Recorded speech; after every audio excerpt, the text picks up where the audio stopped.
Hello and Hi. welcome to Tales from the Shed, and we're looking very summery today. We are, because it's very summery outside. I know, it's lovely, isn't it? Anyway, we'll be able to tell when this video was done. It was done in the sun. So that's right. It's like, and that time when, you know, when we as English people, we do that thing of like, you get up in the morning and you think, I wonder what it's going to be like today. Oh, it's sunny. Oh, again. Scorchio. There we go. Yes, that's right. You know. So today in the shed, we were talking a little bit earlier about how friendships can change and how they can hold you back and how they can change forward and how we can feel held back when this is a time of change. Yeah, but also I think it's when we suddenly realize that we've had a toxic friendship and we've put up with it, and then we're getting to the point where we're thinking, I'm done now, that's enough. I always find it really interesting because I toxic friendship really sounds toxic, but it is, and it is. The one you told me about is definitely toxic, but it can be quite subtle. That you basically think you're just a bit you're not putting up with things as well, or a little bit impatient, or for goodness sake it's only one evening, or this is just something, and then you realize it's 10 years later. Because it's not like it is one evening or one thing, it's the same and the same and the same and the same. But I still find it very difficult to label it toxic, as much as, oh, I could put up with this a bit more. Well, as I said, I don't think you're in any way a pushover, but you described this relationship to me and I was just like, I mean, talk about my chin being on the floor, how long you'd put up with it. And, you know, I made some joke about, oh, well, I don't want to get like, you know, so and so. And you kind of went, oh, well, what was you saying? Like, oh, that would be 500 gate crashes. You know, how many times she's come around for dinner without inviting, infiltrated into your family relationships, never had you back, never paid for a cup of tea or coffee when you're out, all those kind of things. And I'm kind of going, I have no idea why you would label that a friendship.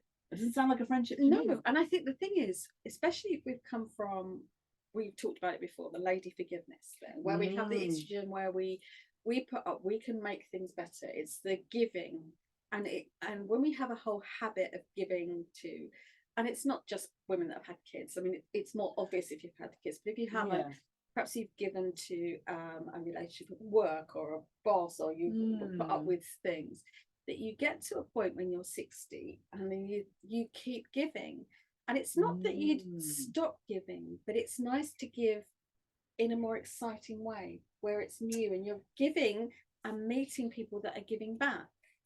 It's interesting because I had this experience earlier in my life when I had a friend from university, and then we kind of left university and we both lived in London, and she was a really interesting person, and you know, when I went to see her, I liked it, but I kind of had this realization that she was never going to initiate a meeting. She was never going to suggest something. She was always going to just accept it and be quite passive about that.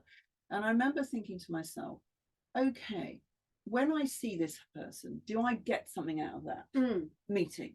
Right? I do, actually. Okay, so I just have to accept that at this point that she's going to be that person. She's never going to change. Yeah. If I want to see her, I always have to make that the move. And it went on for a number of years like that. And then it got to a point suddenly, you know, well, I suppose it crept up on me, and I suddenly thought, no, I'm getting less from this relationship than I'm giving to it. And actually, do you know what? It's time to stop now. I think that's the thing. It creeps up on you. It's creeping up. And I guess what happens is people are moving that way. You're moving that way. So where you've kind of been holding on to it, and then you're moving a bit away and a bit together, and then you move away. And I think that's good. I think it's good because it's good. You're developing in life. Yeah. And I think it's just that reevaluation and the honesty of not blaming yourself for the failure or fear of having, oh my God, if I don't have this person, I might not have another friend. So there's fear, or there's and I think we become very stuck. And what I realized was, by gripping on with fear that I should, or fear, or is fear the right word? Maybe I should, I can, or put up with things. I'm actually walking away from things that interest me. Yeah, I mean, so it's not a bit like feng shui, isn't it? If you can't make space for something new and interesting to come into your life if you're still hanging on to all the old stuff. So you need to basically cast her out with, you know, with the trash that you don't really need anymore. But it is, but that's it. It's clutter. It's cluttering up your life, and you haven't got space for something new and interesting. Who knows what would happen when you say that there's no other friend? It's like, well, if I let go of that person and all of that energy that I'm devoting into keeping that person in my life, there's that space free. And who knows who would step into that space? I think it's interesting because you just said it's the energy that I'm doing to hold them, because when you have a true friendship or a true relationship, sometimes it's a little bit over here and sometimes it's a bit over here, but it isn't really that huge amount of energy. No, that there's a more of a fluent, and it definitely changes. The equilibrium changes. Like at some points, it's true with us. It's like at times you've had, well, you know, you went through the whole thing with the house and moving house and all the rest of it, and I'm just like, yeah, it's fine, I'm just along for the ride here. And every so often I turn up with a bottle and whatever kind of happens. And then at other times it's like me kind of having a moan about my children or whatever it is, and you kind of go, right, okay, let's just go for a swim, or let's kind of go for a cream tea or have a scone. So it moves back and forth, and that's how it works. It moves along that equilibrium. You're not having that energy of somebody you're constantly rescuing somebody or constantly looking after.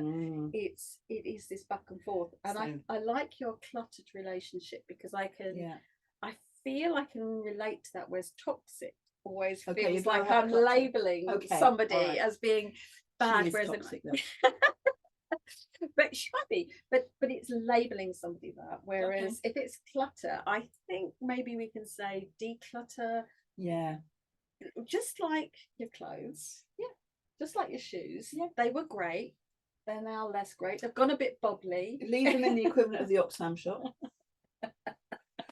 And we'll do that, but especially as we get older, as we get to the 60s where we're making a new start, is it time to look up and follow people that have our interests? So that's it. So there's an interesting thought. So think about not only the things that you have in your life, but the people you have in your life, and think, if I could just recycle them, I could take them to the Oxfam shop and leave them there.